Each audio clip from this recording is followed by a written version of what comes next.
Benvenuti amici e amiche al The Bic Show, speciale questa puntata incredibile dopo il draft. Dopo un draft incredibile vi abbiamo regalato una puntata incredibile, una puntata che onestamente stento anch'io a crederci, perciò direi che possiamo subito andare a chiamare in onda chi l'ha organizzata, che gli volevo regalargli un minuto di gloria. Antonio Matticoli, Anto, ciao. E non so perché tu sei più emozionato di me per questo evento. Dici due parole, come hai coinvolto il nostro ospite? Nessun nome ancora, anche se insomma il titolo della puntata dice tutto. Bear down a tutti ragazzi, benvenuti, siamo carichi. Io veramente la pelle d'oca, ancora fatico a metabolizzare la cosa. Banalmente ho provato a contattare tramite Twitter alcuni dei suoi collaboratori, alcuni dei suoi co-podcaster, quindi grazie a loro sono riuscito a contattare EJ direttamente e quindi siamo qui. Allora, prima di dare il via e mostrarvi l'origine del nostro entusiasmo, vi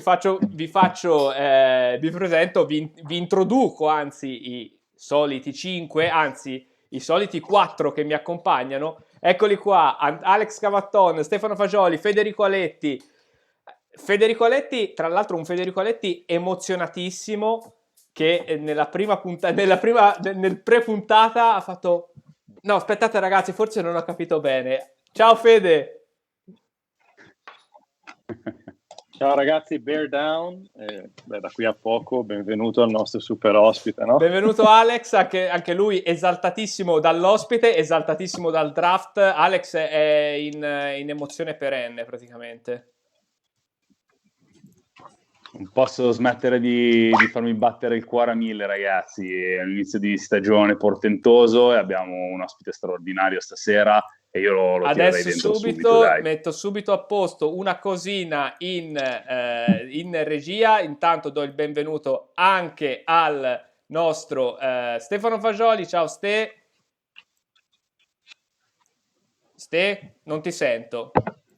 Stefano ha il microfono muto, ma va bene. Stefano ha mutato il microfono prima della diretta e si è dimenticato di riattivarlo. Va bene. Ok, adesso dovrebbe essere attivo. Sì, adesso sì. dovrebbe essere attivo. Buonasera a tutti, puntatona, quindi parlo poco, Ecco andiamo qua. subito al sodo. E allora è il momento, it's the time to let me introduce on the Bic Show Mr. Draftman EJ SNYDER. What?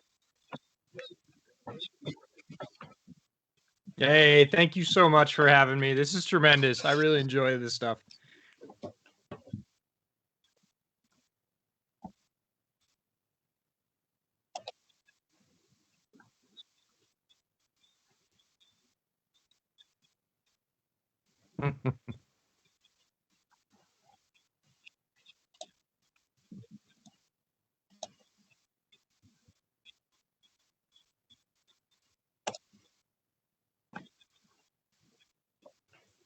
Yeah, I really appreciate it.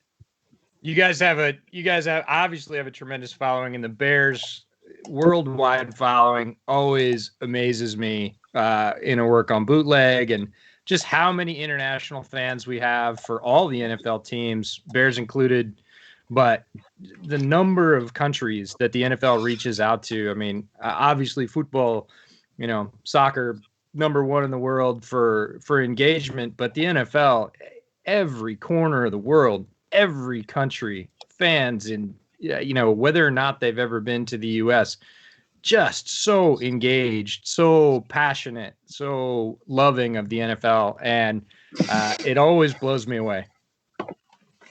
Yeah, for us it's kind of hard, but we go upstream happily because it's all about soccer here in Italy. But we're happy to share the passion and love for the Chicago Bears and for the NFL.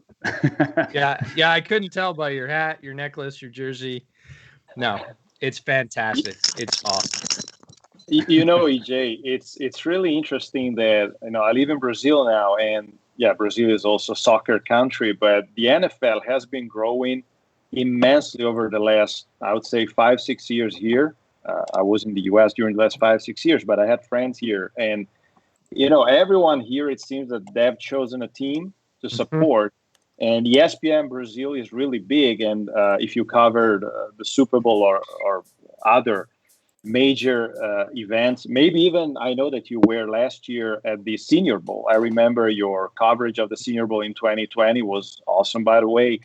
And maybe you had the opportunity to meet, you know, they have, you know, reporters that they send over from Brazil to cover at least, you know, these major events and several games during the season. So you're right. It's really growing, the NFL as a whole. And of course, you know, individual teams are gathering like we show, right, with the Bears, more and more support over time. Yeah, I'd love to ask you guys, how did you pick the Bears? Because I know Alex has been in Chicago. Federico, I know you were in the States, but not necessarily in Chicago. So I get this question all the time. You might think this is weird, but I didn't grow up in Chicago. I've never lived in Chicago. I chose the Bears on my own for my own reasons. But I would love to know your reasons for choosing the Bears, because it's fascinating to me, like you said, fans in Brazil choosing up sides, right? They don't have a geographic allegiance, right? That maybe their family lives in the U.S., maybe not. They have to choose. It's like us choosing an Italian football team. We just choose based on something. What did you guys choose on? Anto, direi di iniziare con te.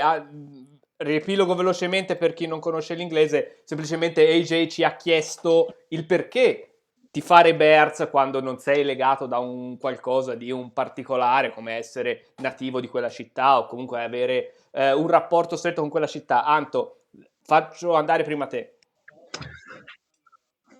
Allora, parto subito con l'inglese. Basically, I have my cousins who live all around the Cleveland area, and they are all Browns fans. So I just picked up the Bears watching one man. He wears the 23. His name is Davin Esther, and why I am a Bears fan. Basically, that's simple. I have a similar story. It wasn't Hester and it wasn't 23, but it was a player, and it was Peyton. I'm a little bit older. I got to watch Walter Payton when I was a kid, and that was a lot of it. It wasn't all of it, but that was definitely the introduction and the thing that sort of got me interested. And the more I looked into it, the more I sort of studied up, the more I was like hooked completely. So I am also a Bulls fan, so for me, number 23 in Chicago is something special. Stefano? Yeah, great. Scusami, Alex, vai pure. Okay, no, I've been living in Chicago, but actually my first experience in America were in New York City, and I do love all the New York City sports except the football ones, because like I do love to study the history of the American sports and write about it. And the reason because I picked up the Bears over the other 31 NFL teams was the greatest history of this franchise. So it fascinated me. I felt in love with it, and especially with the 85 Bears, but also the original story of the monster of the Midways during the 1940s and stuff. And so this great passion led me to write the first book, the first Italian book on the century of the Chicago Bears, which is called Chicago Sunday, 100 anni di Bears. All together created this project for the century of the Chicago Bears a couple of years ago. So that's my pick. And obviously I felt in love with Walter Payton and another dude that really got involved was William Perry. The refrigerator was,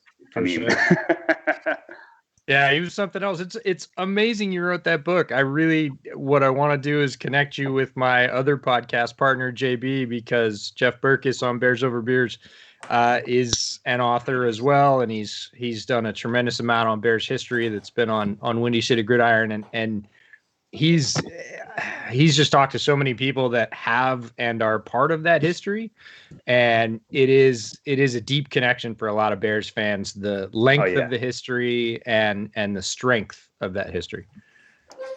Ste, vuoi fare due parole anche tu? Yeah, sure. So for me, it was it dates back to 1985. It was the first period when in Italy they started to show football games. I was a 7-year-old kid, and I have this vivid memory of the Chicago Bears playing in the Super Bowl. I'm sure that it was a recording of the actual game, because it was in the aired during the day. But since then, I had always this connection to the Chicago Bears, and so this connection went away and came back in the recent, like 10-15 years ago. So, and now I really rekindled this connection and this fire, and it's very strong right now. Vai pure anche awesome. Fede. Yeah, so when I was a child, more or less, probably it was after the Super Bowl, but I do remember what Stefano is saying, that, the first football games that were shown in Italy, and in those years, the Bears were shown pretty often in January, right? I wasn't really following, but I remember that one of those years, my dad came back from a business trip to the U.S., specifically to Chicago, and he bought me a soft football with the Chicago Bears logo that he bought at the airport, O'Hare. Yeah. It's there in my room at home in Milan, still there. These guys saw it. I have pictures of that. It was an obvious choice, right? When I started following football some years later, well, I had that ball. I still have it on one of the shelves in my room. Okay, this is my team. I think it's a different story. No, it's funny. I throw a soft Bears football with my kids. It's all beat up, and we go out on the road and we throw the football, and it's a Bears Nerf football, and they're going to remember that when they're older. It won't be around by then. I'm sure it'll be completely disintegrated, but no, they have those memories, and for a lot of people, especially a lot of Bears fans who grow up in Chicago, that's the thing, right? It was their dad's team, or it was their uncle's team, or they went to the first game with their grandfather, or whatever it was. JB's mom is the biggest Bears fan I know, and has been a huge supporter. So he had no choice. Like, he grew up in a family where he was gonna be a Bears fan. I wasn't like that. I didn't have to have a team from a family stance. I have a lot of family in Buffalo, and I certainly have a connection to the Bills. But as I got old enough to pick a team, 12, 13 years old, you start to follow, and you start to follow players and the league. And then, you're like, all right, what am I going to do here? And, that was about 1983 ish. And, Peyton was hauling the ball and the Bears history and everything else. So it's about a year and a half before the Super Bowl season, I became a Bears fan. But I get that question all the time. They're like, you're not from Chicago. Why do you follow the Bears? And my favorite answer to that is I don't have an answer. I don't know. It's like, why do you love something? Right? Yeah. You do or you don't. And you know that you do, and you can't necessarily explain it. And that's okay. Okay. You That's like you don't have to explain why I love Bears. You have to explain why you don't love the Bears. Yeah. Ok, ragazzi. Ok, grandi ragazzi. So we talked the past. I will go straight on to the future, if you don't mind, guys, right? So I would like to ask to our guest, his sensation about this draft, and what we're going to expect, what we have to expect on the next few years by Justin Fields and the new offense running the Chicago Bears. Let's go on that hot topic. Yeah, no, this is it. This is the lead. They have a so I don't know if you guys know lead, LEDE. It's the top line on a newspaper. And the saying in journalism is don't bury the lead, right? And Justin Fields is far and away the lead. The effect that just his selection has had on the Bears, on Chicago, on fandom as a whole is remarkable. I would say unparalleled in the last 15, 20 years. Bears fans, as you know, as you're all Bears fans, had pretty low expectations for the season going in. Pace and Nagy got extended. There wasn't a quarterback in place. People weren't sure that the offense was. All that's gone. Like one pick, and all that's gone. It's hope, right? Here's a player who should have been in consideration as the top quarterback in the draft, and I don't say that lightly because Trevor Lawrence is an excellent player, but Justin Fields is also an excellent player and has had tremendous results at every level, and he's done it at every level of competition. He's done it in the big moments. All of his athletic skills are fairly obvious. I mean, he's got tremendous size. He's got a very good arm. He's ridiculously fast for a quarterback. He ran a 4.4 flat in the 40-yard dash. He has all of these skills, and you see them all in the field. It's not just numbers, right? It's not that he's big or strong or fast. It's you see all of that in play when he's running an offense, and it's something the Bears haven't had.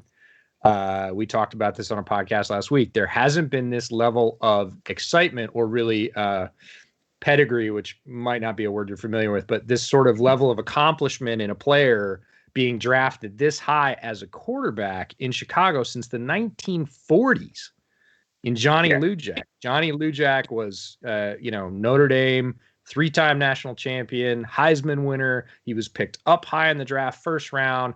And that's the last time the Bears have done this. So the level of excitement is warranted. It's people are, genuinely excited for something that could really change the franchise. And I think that's what people need to take away is this is a possible franchise changing moment. AJ, I would like to make you a question because in the past, Ryan Pace had a really hard criticism of the choice to make a trade up for Trubisky, and what do you think about the trade up? Is the cost is reasonable? Is it justified the guy or not? Yeah, it's a great question, and it's a question that I've answered the same way since before Trubisky, during Trubisky, and I'll answer it the same way after Trubisky. If Justin Fields hits, if he works out, if he is the quarterback to take Chicago forward, if he is the franchise quarterback, it doesn't matter.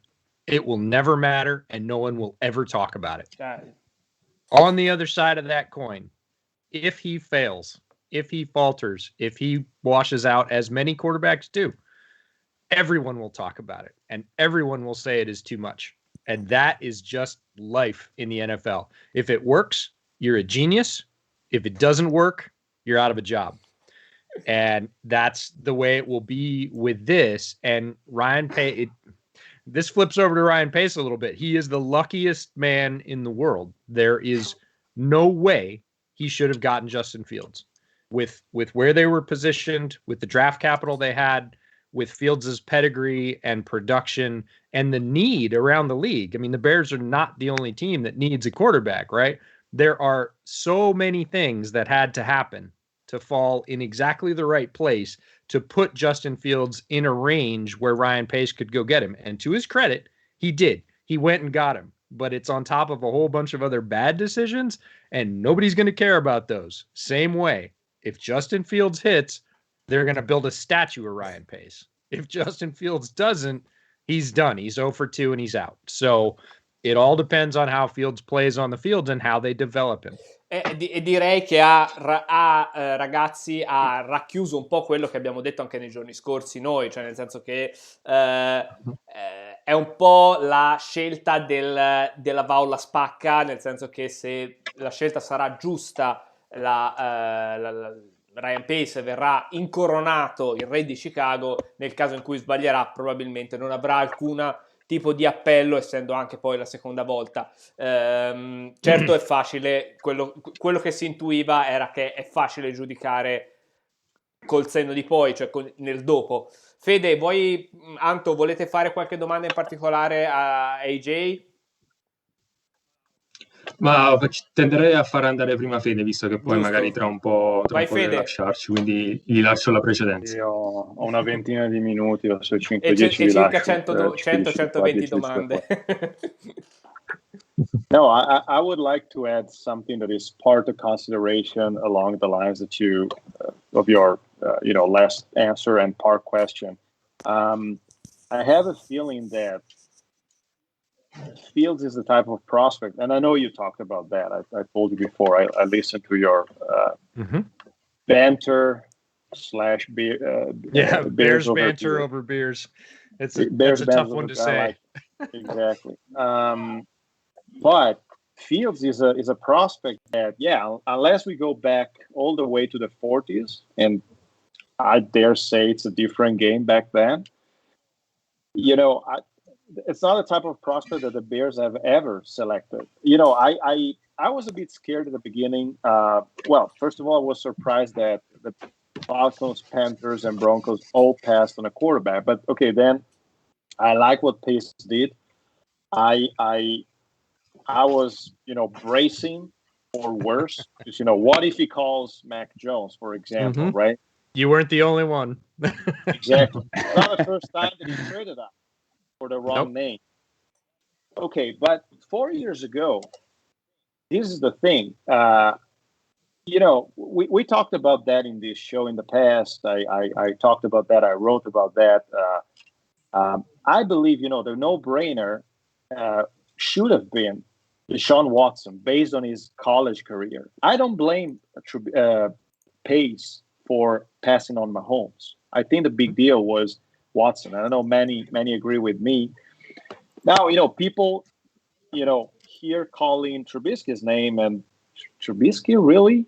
And it seems that it was not such a terrible trade in terms of what he gave Lynch. But it seemed a lot because you're at number 3, you go up to number 2, and you should pick. When you pick in the top 10, you need to hit, and that's the biggest, I think, problem with Pace's record. Right now, you do this now. I have the feeling, but again, I'm not there. That's why I would like to hear from you. I think people are willing to be lenient if it doesn't work out right away. I think that the level of excitement, the level of energy, and you guys talked about that, and that's what I read, what I hear from far away, is so high that people are okay giving a bit more time and see whether this works out or not. Because, I tried to go back, but it was a different time for us. The internet was not as big as it is today. I think, there was a certain level of excitement for Rex Grossman. Honestly, I remember, many thought, he's going to be the but I have no memory of McNow's time, and that was you lucky man. Exactly. But he was picked high. He was picked high, and it was a disaster. Trubisky was not a disaster. Right. Do you agree with me, or what do you think of? Because I think that moving forward, people wanted them to be fired. Let's be honest. 4 months back, 3 months back, they wanted. Yeah. I did too. I know Bill did too. Yeah. How about now? I think, things have changed radically. He might have bought an extension, I think. Sure. And whatever happens, happens. But I think this is going to be good because, Fields doesn't need to be on the field right away. I was talking to these guys before you joined us. Andy Dalton is no Glennon. So we can be patient, right? But I wanted to hear from you what you think about, as we move forward, and people would like, I read that, people would like the season to begin next week. So we have time, and I think we go into this season with a sense of unity behind the team. Yeah, no, I definitely agree with that. That people are fired up. Bears fans for sure, and even non-Bears fans. That's the thing that's kind of blown me away recently. Is everybody knows that I follow the Bears and I started out covering the Bears, and so people of other team, fans of other teams, reaching out to me and going, "I'm so happy for you." Right. I can't believe you guys got Fields. I'm happy that Chicago finally has a quarterback. A lot of them say something else like, I'm glad he's not in our division or whatever else. But so many people from around the NFL realize that the Bears haven't had a quarterback in a long time. And you're absolutely correct that the selection of Fields buys Pace, and George McCaskey would like to have stability in his front office. That's obvious. He could have fired these guys very reasonably in the offseason. Many of us said that he should have. Again, Pace got extremely lucky. I mean, think about this on the flip side of the coin. Think about we go through this draft and he doesn't get Fields or Jones, right? And that very well could have happened. Patriots still would have selected Jones. Fields goes much naturally higher, 4, 5, 6, 7, 8, wherever. It doesn't matter. Fields is out of his grasp. Trey Lance goes to the 49ers. Top two guys go. And then Jones goes, 12, 15. He doesn't get the trade up. They won't give it to him, or the Patriots have a better offer. If he comes out of this draft with zero quarterback, how do you feel? That's the amazing part of this, is it's one player. It's one pick. He got lucky and it all worked. And now everybody's like, yes, this is going to be great. If he came out with a very much more what I would call reasonable result, which is no quarterback, and that looked very possible at the time, everybody feels completely differently. But it is what it is. He got him. He's going to get another 2 years at least, maybe 3. If Field shows anything, whenever he gets on the field, whether it's preseason or even in practice, or he has to come in. Dalton gets hurt. Dalton plays terribly for the first month and a half.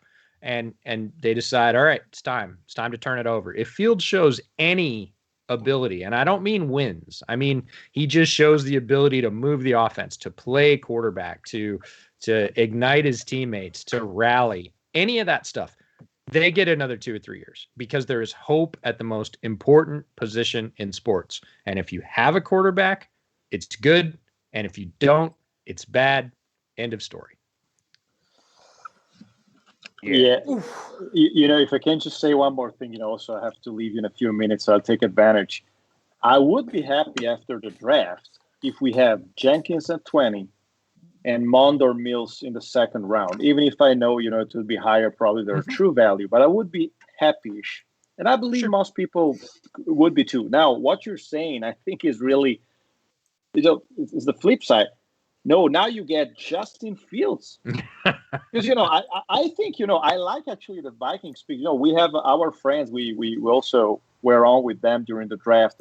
There's this other group, Minnesota Vikings Italian fans. And I believe they were very lucky in the first round. But then I like that, the fact they picked Mond. And I would be happy too, as I said, Jenkins at 20. Now you do this. I know you have to again mortgage part of the future. These guys know that I don't like it, and they also know the single piece that I believe defined the last Bear season and possibly part of our present in a negative way. It's Robert Quinn. Sorry I have to say that. I hated that contract. I hated that signing. You have good reason to.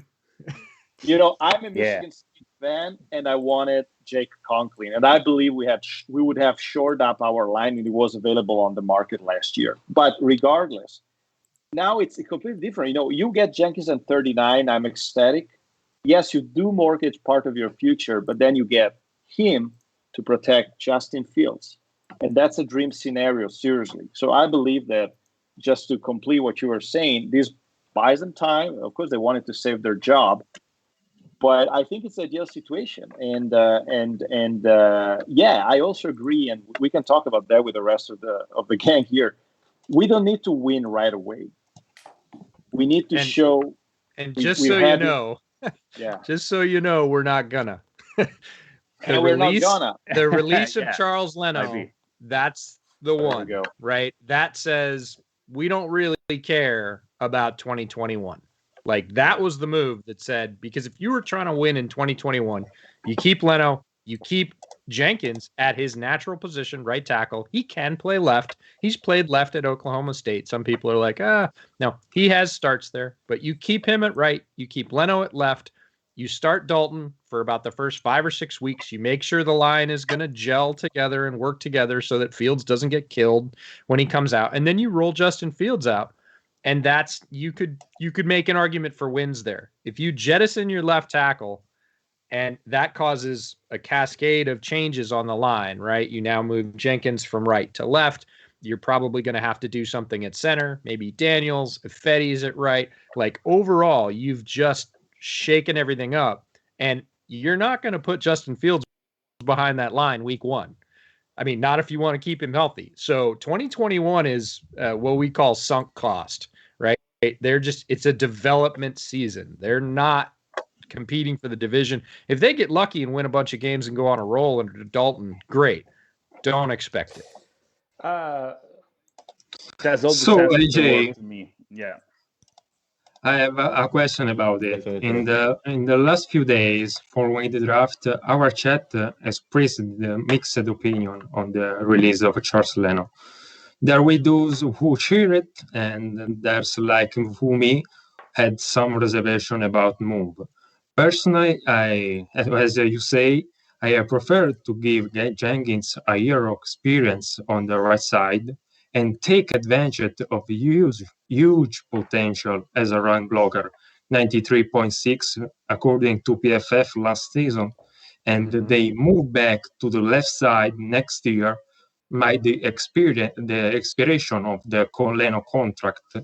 So I already know part of your opinion on Twitter, but we might have been a gamble to release Charles Leno too early in the season. Yeah, I think it absolutely is, but it sort of states their intention. A fan of Leno, he was a stable presence. Was he tremendous? No, he was average. And if you look at the last 6 or 7 weeks, actually 8 weeks of last year, the last 2 months of last year, he had a very solid grade, up in the 80s. Like he's stabilized, and that was largely when the rest of the line stabilized. He is one of those guys that when he is supported well by the rest of the line, he plays very well. When he's trying to do too much and there are holes in the line, he plays terribly. So when the line stabilized, and again, that's what it looked like this draft was. We stabilized the right tackle position, or so we thought. Left tackle, okay, we got stability. That's going to be a good foundation going into the year. And there's a lot of other ways to make money for the salary cap, right? You don't have to let Leno go. Is it a risk? It is, but it basically just we have an expression in the States, tearing the Band-Aid off, right? When you've got a cut and you put a Band-Aid on it and you just say, okay, we're just gonna get to this, right? They're getting the money off the books with Leno. They're making the move to the left. This is setting, there is no half step here. This is everything all at once. Money goes off the book. Jenkins is going to play left. We're going to build from there. We're going to bring Fields in behind that line. We're going to do all of that groundwork, all of that foundation stuff right now. And that, to me, states their intention that 2021 is a write-off. They don't need to win anything. Stefano, vuoi aggiungere qualcosa a una domanda? Yeah, I just want to say that I often criticized our front office for not having, in my opinion, a long project. So they didn't have a vision for a long time after drafting. After that the drafting of Trubisky went south. Yep. Because it was the first mistake, and then everything went south from there. Now, after this draft, I can say that they have a plan, in my opinion, and it shows. It shows how you said this releasing of Leno. It's obvious, like you said. So it's. What do you think? No, I agree, Stefano. I really think that even if I don't agree with the plan, I agree with you that they have a plan. And I might not think it's the best plan, but they have one and they're following it. And I can respect that because I'm not always right. In fact, I'm wrong pretty often. And that's fine. But, you can see what the plan is. I would have done things differently at many steps along the way. I would have kept an extended Kyle Fuller. I would have kept Leno for the last year of his contract. I would have released Jimmy Graham a long time ago. I would have traded Akeem Hicks. I love Akeem Hicks, and a lot of fans are like, what are you talking about? By the time this team's going to be good again, Justin Fields or not, Hicks is not going to be serviceable, and he's going to be really expensive. Now, I love Akeem Hicks as a Bear. It would hurt me deeply, but it made more sense, and it's easier to replace his position than Leno's. So I have a different position than the front office. I did advocate for moving on from Pace and Nagy, but they bought themselves a chance. Bottom line, they made the big call, the big choice. They got lucky. It happened. They made it happen. And now they're saying, we're marching with this. We're going to clear the decks and start over. So I can sit back and say, we'll see how it works, right? And again, with hope, with a positive outlook as a Bears fan. I want it to work. I want all the moves to work, whether or not I think they're right. So I might not agree that this is the way I would have done it. I'm not in the front office, and they are. So I'm with you. They have a plan. It's obvious. I might not agree with it, but I can sit back and say, let's see how it works. Let's see who's right. Yeah, definitely. As you said, AJ, Leno is not elite, but I have a quote that I like from Bill Parcells that say the best ability is availability. Availability, yes. And Leno never missed a game since 2016. So, yeah. And it's a much higher graded left tackle than Anthony Caston, so that is gonna probably replace to the Colts. So I'm gonna mess about this move. But as you say, we're gonna trust the front office because they had a plan or they ran a plan. So that's basically this. Yeah, we're gonna watch and see. I don't know about trust. We're gonna see if it works, and we're gonna crush them if it doesn't, just like fans always do. But I think you're right. I think Leno has a very good chance to land in Indianapolis. That's gonna make their GM Chris Ballard look like a genius, because Colts fans, just like Bears fans were screaming for a quarterback, Colts fans were screaming for a left tackle in the draft. They didn't get one. He again gets a gift, right? He gets lucky. And Charles Leno's available. He's healthy. He's ready to go. He signs him, and their line stabilizes. His quarterback gets a better chance.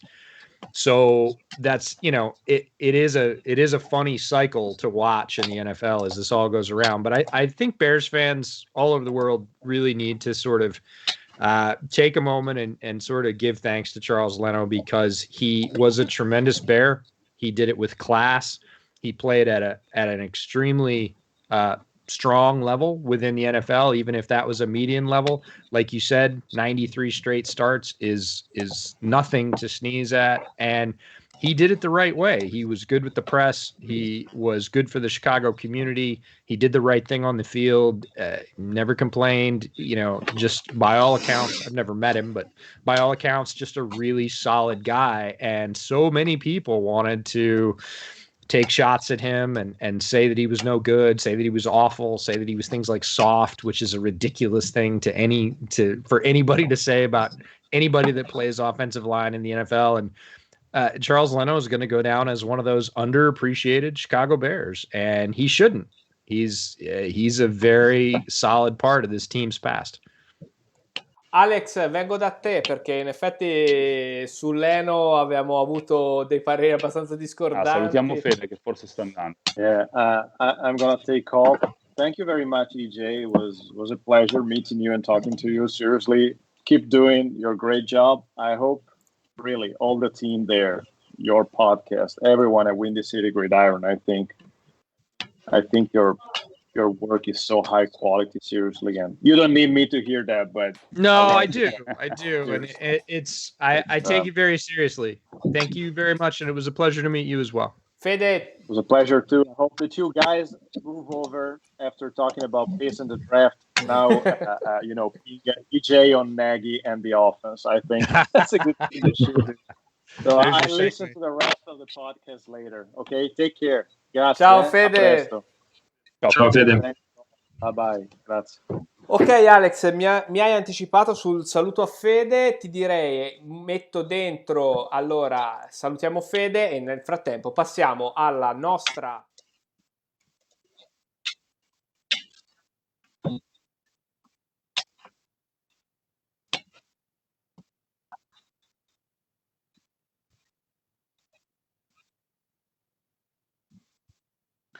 See, I mean, starting from the point that probably, or maybe for sure, Ryan Pace redeemed himself, after that bad move of drafting Mitchell Trubisky when he did it.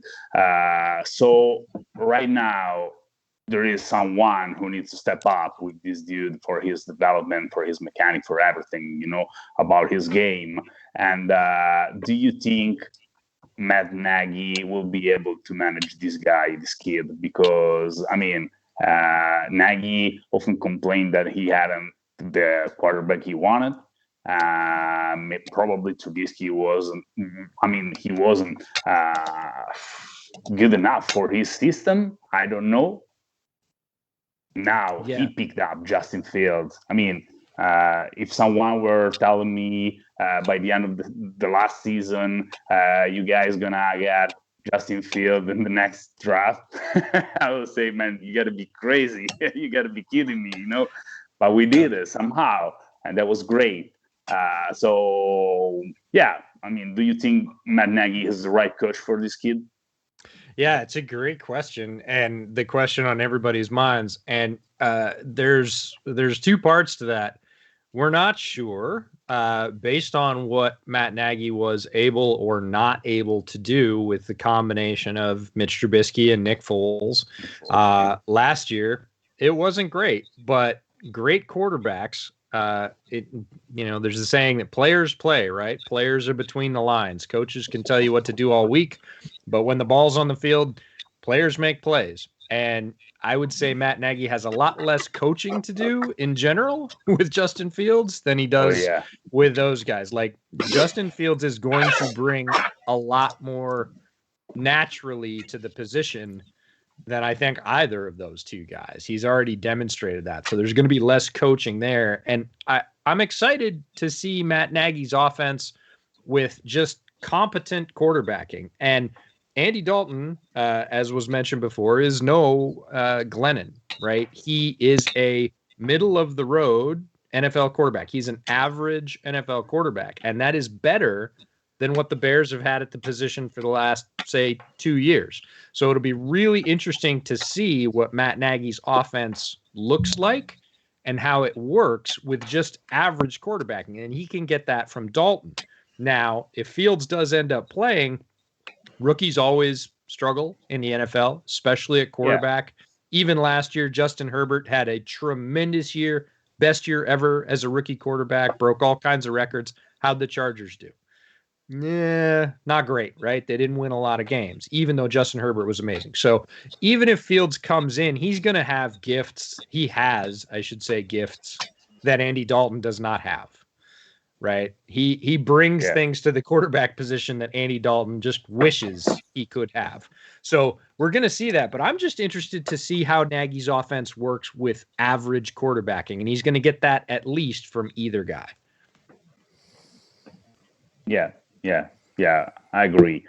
I mean, for sure, we don't give it for granted, but probably having a quarterback room with Nick Foles and Andy Dalton, like Dalton is a quarterback that used to throw a few seasons for more than 4,000 yards, something that I'm pretty sure in 101 year of history, the Chicago Bears never had it. So this is the sad part. They have never made 3,900 yards passing from a quarterback in a season. Every other franchise has a 4,000 yard passer. Bears have never topped 3,900. That's why we have a fantastic history of a quarterback in our. Yeah, no. Dalton, honestly, a healthy Dalton could break that record. Like, I don't even think that would be a great season, especially with the addition of the 17th game Andy Dalton could throw for 4,000 yards if he just stays healthy in the offense. If he plays every game, all 17 games, he could break that record, I think, somewhat easily, especially with the addition of the 17th game. Oh, yeah. And especially having like a wideout like Allen Robinson. I mean, we don't talk about his tag contract, but I mean, Robinson, he's, in my opinion, he's one of the most underrated wide receiver in the league, at least for the last 3 years. Coming up from the injury, it was like his credibility went down. But then, I mean, this dude is going to reach 1K yards for, I mean, every single season he plays, and he never had a super quarterback, you know, like, I mean, he was playing with Trubisky and who was the dude in Jacksonville? Blake Bortles. Bortles, yeah. So, no, honestly, exactly Andy best, Dalton. You know, so. Andy Dalton is the best quarterback that Allen Robinson's ever played with, and that's not a stretch. That's not like hyperbole. That's true. Like, Andy Dalton is the best quarterback Allen Robinson's ever played with, and if Justin Fields is even 2/3 of what we think he can be, he'll be the best quarterback that Allen Robinson will have ever played with. So it's looking pretty good for Allen Robinson, which is good. As you know, if you've listened to our podcast, we definitely support Allen Robinson. We like Allen Robinson. We're an Allen Robinson stan podcast. So no, it's we're happy for Robinson, and we want to see what he can do again, and as a focal point of a healthy offense that's working correctly. Yeah, AJ, we are a group that in the last 2 years we have make about 30, 40 episode of this podcast, and in every episode we're screaming, okay, give this the guy a contract because if you can find a better player than he has, you probably will not pay less than him. So get him, take him on the roster. He is the guy. He's moved the chain every week alone. Yep. Instead, alone. Yep. Every week he's doing it. I agree with Alex and you all that he's underrated. Makes a ton of plays. I can't wait until he makes all the plays or most of the plays that he could, because if you watch film, if you go back and watch Bears games, there are routes he runs where he's open. He's flat out open, and the quarterback missed him, didn't see him, didn't throw it to him, threw it over his head. Like, there's a lot of those, right? There's 2 or 3 a week easy, and if you add all those up over the course of the season, that's tremendous, right? So we're all aboard for Allen Robinson on the hype train, and hoping that he has a fantastic season, because we love him as a player. We love him as a Bear.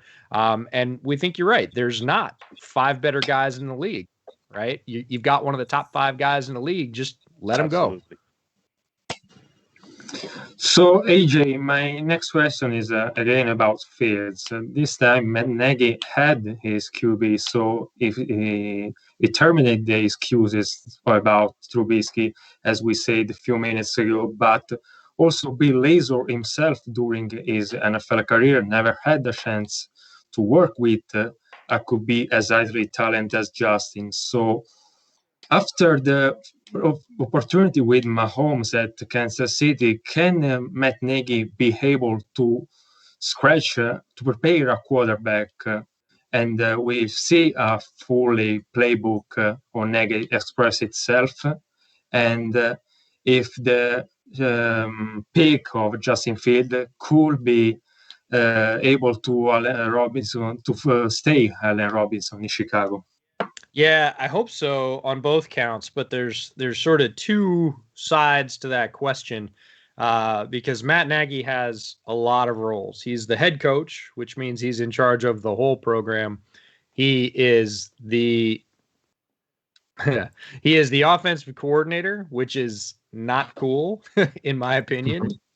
He, as a play caller, has some very serious limitations, and we've seen them over and over again. And no quarterback is going to erase those. Like, a great quarterback will not fix all these problems. And then he is, to some extent, a quarterback coach as well. Being a quarterback himself in college, he's always going to have an interest and a hands-on piece at that position. And so there's sort of three different pieces to this. As a head coach, I think absolutely he can enable and create a situation where Justin Fields can excel. As a play caller, he needs to grow himself as a play caller, regardless of which quarterback he's calling the plays for. And we need to see some growth there. And he declared, again, this is before Justin Fields, that he was calling plays this season. And I was like, oh, no. Because when Nagy was calling plays, it didn't work well. Bill Lazor famously took over the offense. It worked very well for about a 3 or 4 game stretch. They never said it, but I'm absolutely convinced that Nagy took play calling duties back. And when he did, the offense declined. He doesn't have a great feel. Play calling in the NFL is a lot about feel. It's about stringing the right plays together, picking the right one at the right time, and sort of, hitting the right nail on the head. And he doesn't have a great knack for that. And some guys just don't. They can draw plays, they can teach plays, but that in-game flow of calling one to the next and keeping a defense off balance, there are just guys that are better at that. Nagy hasn't shown he's very good at it. Lazor has shown that he's quite good at it. I would like to see Bill Lazor do that, not only because he's better at it, but because he has a history with Dalton, and it would let Matt Nagy do what Matt Nagy's good at. So in terms of the actual quarterback coach, the third piece of that, look, he's a former quarterback. I think he can help those guys a lot with everything he's seen, with his experience with Mahomes that you brought up. So as the head coach and kind of assistant quarterback coach, I think he's great. As the offensive coordinator, I actually think he might be more in the way. We'll see if he doesn't grow. So that's my answer. Yeah, I said this on the latest episode of this podcast. Matt Nagy is a good play designer, but he's a bad play caller. So I agree. I'm fine with that. That you say. So there's one last thing to me that I'd like to ask you. Okay, we all agree the 2021 might not be a winning season, but how is going to change the scenario in the case Aaron Rodgers is going to go out of the NFC North? You have burned the question about our fan William. It was the next question I will make. No, this is a real thing. This is huge, and it has so many levels throughout the division. First things first, Aaron Rodgers is one of the greatest quarterbacks of all time in the NFL. Period. End of story. Yeah. Not going to take any questions at this time. Like, that's it. Like, he is that guy. Going on from that, would I be happy to see him leave the division? Sure. Right? I hope he continues his career killing some other fan base. Like, if he goes to Denver, he can wax Las Vegas a couple times a year, and I'll be cool with that. Right? It'll be fun to watch. Him triggering that offense in Denver would be a dream for NFL fans. They have a loaded offense, and he would absolutely propel them to new heights. And that would be great. He's out of the NFC. He's out of the NFC North. Like, that would be great. That means the Packers go to Jordan Love. Jordan Love is, for all intents and purposes, a rookie. He didn't play hardly at all last year. He has a lot of development to do. He's a guy that's somewhat like Trey Lance from this year's draft. But one thing I was bringing up with my colleagues from Windy City this morning is, and you guys probably know this as Bears fans, there is a Rodgers rule in terms of the call and how officials, how referees see him and how they call a game he's in. And if he leaves Green Bay, that's going with him. There is no way in any case that a guy like Jordan Love, who's a rookie, gets the same blind eye consideration calls that Aaron Rodgers gets. Like, not even close. And that drop-off is going to be huge. It's going to be things like the play clock running out. They're actually going to call that now. They're actually going to call some offensive holding on that line. Whereas when you've got the NFL MVP, you're going to say, yeah, he held him, but he didn't kill Aaron Rodgers, and that's good for the game. Jordan Love's not going to get that treatment. And those two things, the talent drop-off between Aaron Rodgers and Jordan Love, which is significant, and how officials call games for Green Bay could be a massive change in the landscape of the NFC North. I agree. We will love it. Oh, we would all love it. We would all love it. Yeah. Oh, that would be tremendous. That would be the best swing. Justin Fields as a Bear and Aaron Rodgers as not a Packer is like, woohoo! Dream scenario for every breast fan. Yeah. AJ, I have another question from our fan, Vincenzo, that asks, in your opinion, what is what from the undrafted or late rounds, which could be a steal? Which player could be a steal in the late round? Yeah, it's a great question, and maybe your reviewer follows me because he knows that I love UDFA classes. For the Bears, there's a couple of guys.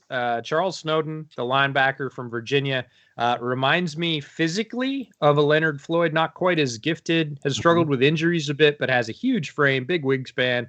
And when he puts it all together, he's a very interesting player off the edge. So Charles Snowden, the linebacker out of Virginia, and then CJ Marable, the running back from Coastal Carolina, is going to have a really tough go to get on the roster. He's probably going to be a practice squad guy if he makes that because, look, they've got Damian Williams, who's really good, and nobody's talking about that, but Damian Williams is RB2. Khalil Herbert, who I'm a huge fan of, that they did get in the later rounds, so that could count. I think he makes the team, especially on special teams.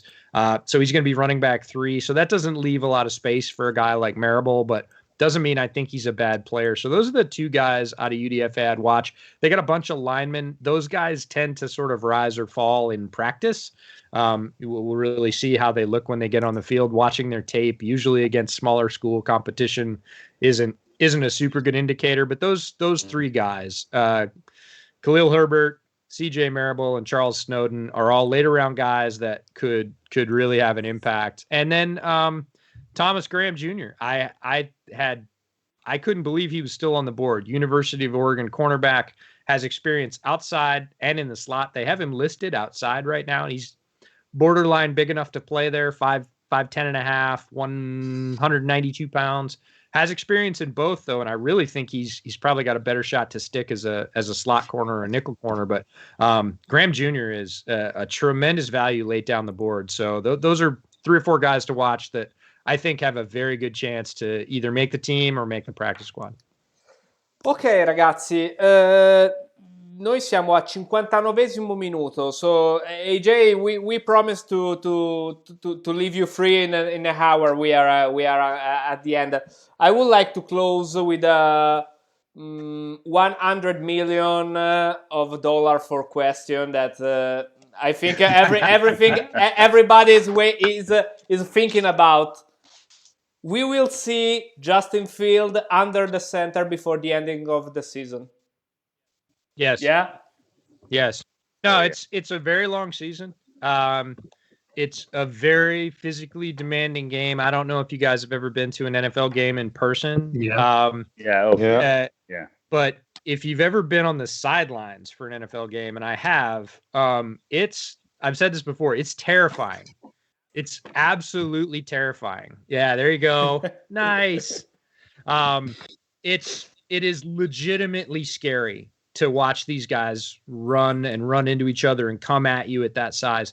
I don't scare all that easily, but it is legitimately terrifying. And guys take hits. You do your best on protection, but guys get rolled up on the ankle or whatever. It's a 17-game season now. Andy Dalton's been pretty durable, but there is no guarantee that he goes 17 games in the sort of Iron Man straight start to finish. So, and if he doesn't, I think Fields gets the call, right? I don't think that even if Foles is on the team, that they're going to trot Nick Foles out if Dalton goes down. So I would say those chances are very good. Ok, allora sono tentato di fargli l'ultima domanda. The last one, 1 billion. 1 billion question, sure. I'm excited. Is he the guy? Is he the guy? We won't know until he hits the field. Like, does he have every chance to be the guy? Leadership, physical skills, processing, pedigree, experience. Yeah, he has every box. Like, very few guys have every box.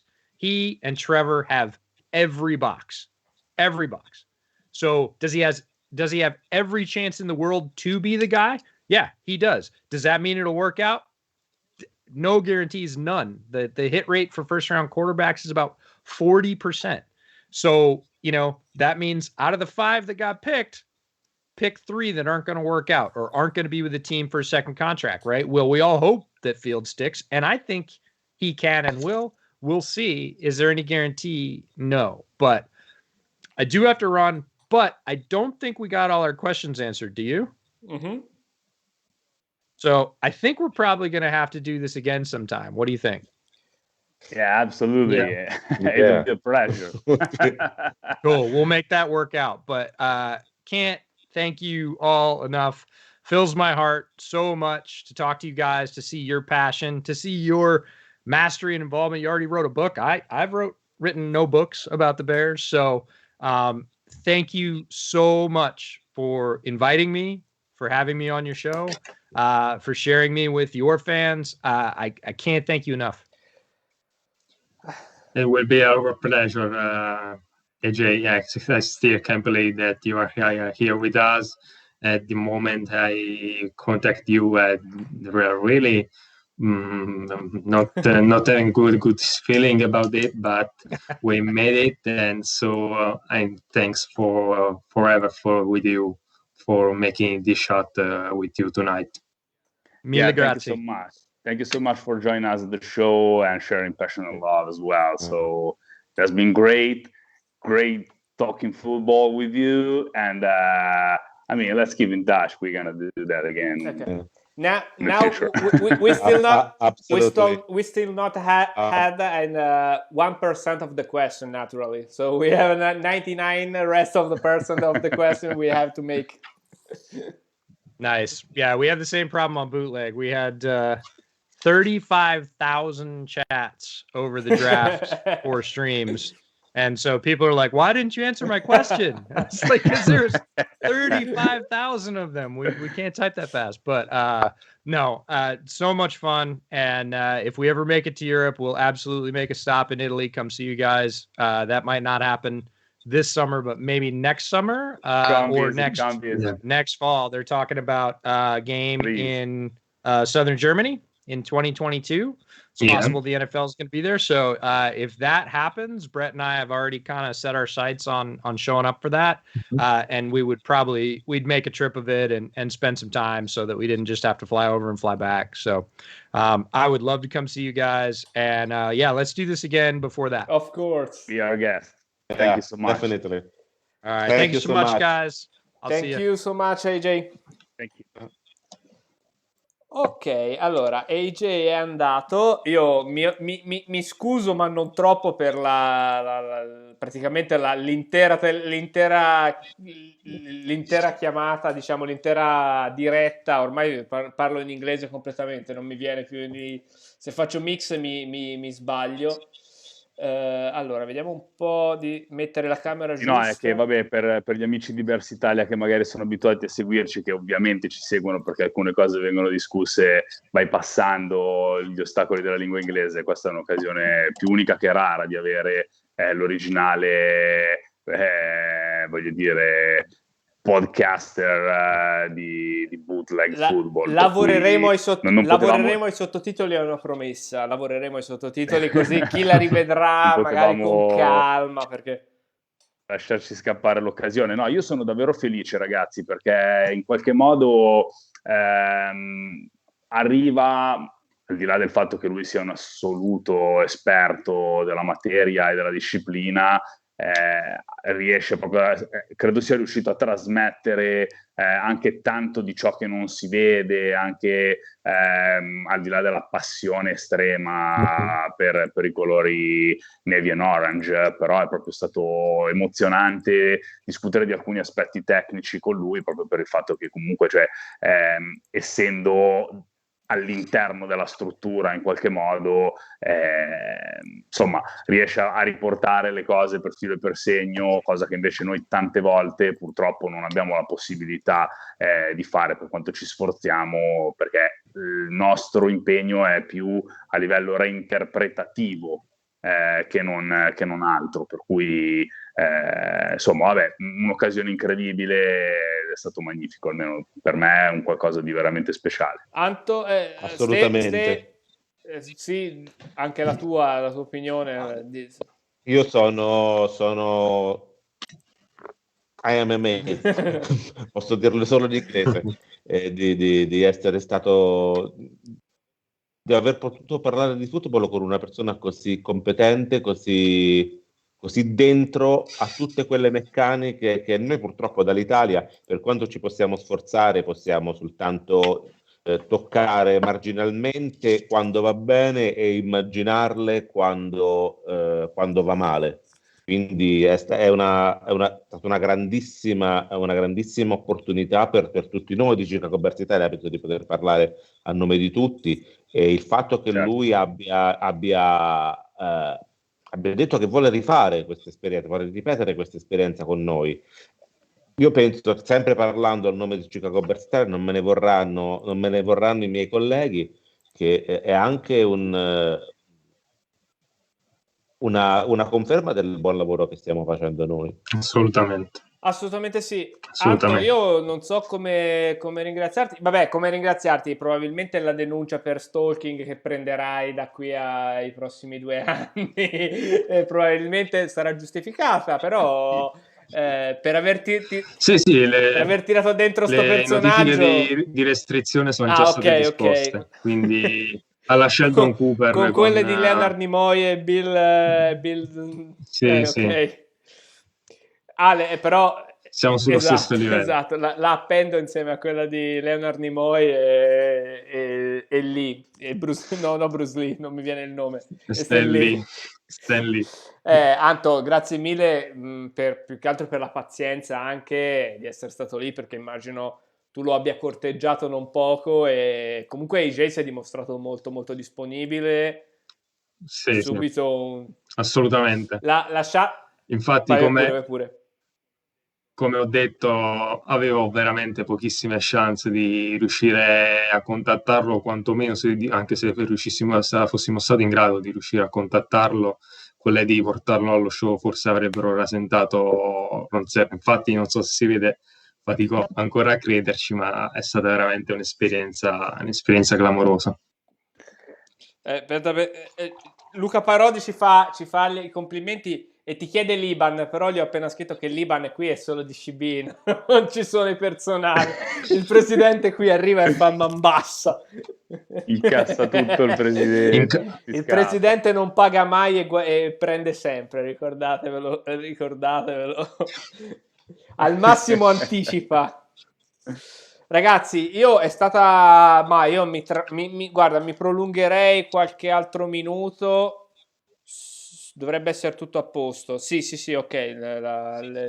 Avevo perso un attimino il timer. Mi prolungo qualche altro minuto perché io ancora devo un attimino somatizzare la cosa, devo un attimino realizzarla, perché comunque io mentre parlavo mi venivano in mente 1.000.000 di domande, mi è venuta in mente quella di Laser, che però ho capito che non era aria di fare. Ne avrei avute almeno altre 3 o 4. Comunque ragazzi, ora un giro lo faccio, perché comunque noi del draft non abbiamo ancora detto niente. Abbiamo fatto la diretta più sfigata e bella del mondo il sabato, ma dalla macchina con Anto che me li fa un po' più corti, no, me li fai scalati su un lato e più lunghi sopra. Anto, e in primis a te che ovviamente sei stato il motore del draft, del pre-draft, con la tua Alabama, con i tuoi mock, con le tue scelte. Alla fine è un draft che ti è piaciuto? È un draft che vedi bene, al di là di Leno, al di là del post? È un draft che ti ha convinto? È un draft che mi ha convinto appieno, Luca. Come sappiamo, come abbiamo già parlato nei processi di pre-draft, banalmente la need primaria era quella di offensive tackle e si è andato a prendere un nome che difficilmente potevamo ambire ad avere alla 20, ma soprattutto con la nostra seconda scelta. Chiaramente il draft poi è stato un po' frutto delle mancate scelte che non avevamo al terzo e quarto giro, quindi un po' ci siamo dovuti accontentare. Allo stesso tempo siamo stati fortunati nel riavere indietro il quinto giro da New York nella trade con Fields, per Fields, e quindi diciamo che sono state andate a coprire un po' quelle need che avevamo. Personalmente mi aspettavo anche un inside linebacker, perché come sappiamo dietro Smith e dietro Trevetan ci sono i Bic e Woods, ma sinceramente non mi danno particolari garanzie, quindi diciamo che forse qualcosa lì di più a riguardo l'avrei fatto, ma diciamo che nel complesso mi ritengo abbastanza soddisfatto. Stefano? Ma sai, allora, intanto la prima cosa che voglio dire è aver preso un quarterback e un offensive tackle, anzi due, nei primi 3 giri, sicuramente una cosa che nessuno di noi aveva, soprattutto perché è Fields, oltretutto.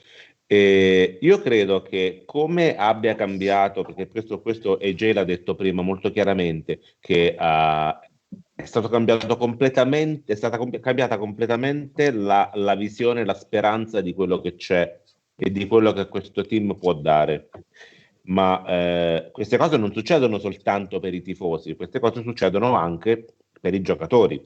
Quindi nel momento in cui tu hai un progetto di questo tipo, i 5 milioni che tu puoi risparmiare avendo tagliato Leno, li puoi tranquillamente investire in un linebacker che magari riuscirai a prendere anche a un prezzo più basso, perché sa che il tuo progetto potrebbe essere valido.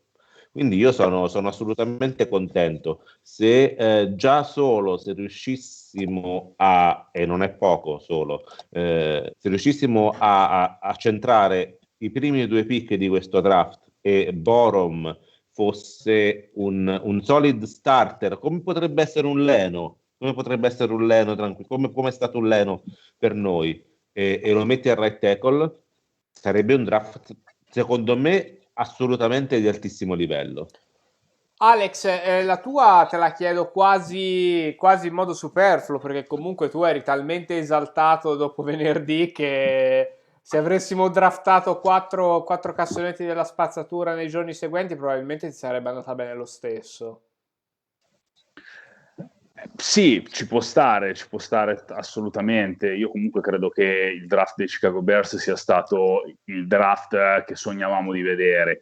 A prescindere da tutto, abbiamo visto che questa squadra ha comunque avuto un'inversione di tendenza nell'andare a cercare comunque di risolvere i problemi in attacco e abbandonare un po' quello che è il discorso della difesa, tant'è che poi vabbè, in realtà credo domani dovrebbe uscire tutto un articolo dove io ho fatto il mio resoconto personale su quello che è la situazione del draft, per cui non mi voglio anticipare per i pensieri che ho a riguardo per filo e per segno, però comunque in generale il discorso che siamo tutti consapevoli del fatto che con le difese non è che non si vinca più, è che purtroppo ve lo testimonia comunque un professionista del mestiere, la chiamata sulla holding della linea di Aaron Rodgers non arriva, e quindi quando io mi trovo a investire 40 milioni di dollari del salary cap su 2 edge rusher, uno dei quali Khalil Mack, che è stato il miglior difensore della Lega qualche anno fa, e poi comunque alla fine non ho un tornaconto perché non riesco ad andare oltre un qualcosa di mediocre, è bello vedere che una società che abbia che ha la mentalità proprio incentrata sulla difesa come quella dei Chicago Bears decida di voltare pagina e modernizzarsi investendo tutto quello che ha a disposizione e anche di più sull'attacco. Quindi i dettagli delle considerazioni li troverete domani o al più tardi venerdì, non mi ha detto Giovanni quando farà la pubblicazione, il direttore di Addol, ma comunque dovrebbe essere domani se non vado errato. Al di là di tutto lo condivideremo non appena sarà pronto, e lì spiego un po' meglio tutte quelle che sono le mie sensazioni. Per chiudere, io sono contento. Ragazzi, io seriamente non riesco a chiudere se non con questo messaggio che mi ha appena inviato EJ. Non si vede tanto bene, non si vede tanto bene, Anto, ma... Aspetta, penso, eccolo Mille qua, provo a grazie, riavvicinarlo Bellino. un po'. Penso che possa essere la cosa più bella che si possa ricevere in cambio. Se un esperto del genere come Snyder ci ringrazia comunque di aver vissuto un'esperienza del genere, credo che ci possano essere veramente pochi eguali. Ma io nel resto della mi serie. auguro, poi volevo dire due parole anche io sul draft, mi auguro che lui sia sbigottito di noi, non per la fama, ma per dire, cazzo, questi veramente seguono i Bears dall'Italia, cioè questi sono veramente dei pazzi, e sia sbigottito almeno quanto siamo stati noi nel sapere di averlo qui. Per quanto riguarda il draft, io sono stato molto critico sabato, Alex, dico a te perché gli altri due dubito mi abbiano sentito, però in realtà devo dare credito a Pace, perché in effetti hai preso 2 first rounder, perché Jenkins, io non sono un esperto, ogni mock lo dava al primo giro, comunque lì, invece prenderlo alla 39 dove abbiamo pescato noi è stato secondo me uno stile. Infatti qualcosa mi puzza, ecco, che abbiamo ottenuto tutte e due, però abbiamo fatto quello che noi per tanto tempo secondo me abbiamo detto, cioè, o almeno io ho sempre sostenuto: al draft vai sul sicuro, quando vai sull'attacco vai sul sicuro. La nostra difesa prende giocatori mediocri e li trasforma in delle superstar. Ce ne sono a decine negli ultimi anni.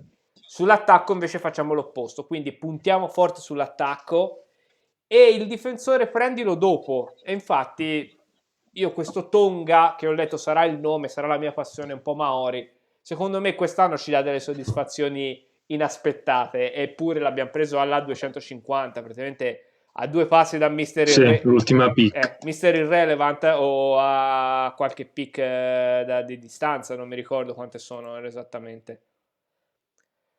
Diciamo che Pace e Nagy hanno fatto quello che dovevano, cioè con l'acqua alla gola hanno giocato il tutto per tutto, e poi con il senno di poi faremo i fenomeni anche noi come tutti e li criticheremo, ma ad oggi hanno fatto la miglior cosa che avrebbero potuto fare. Non so, mi sbilancio così, poi...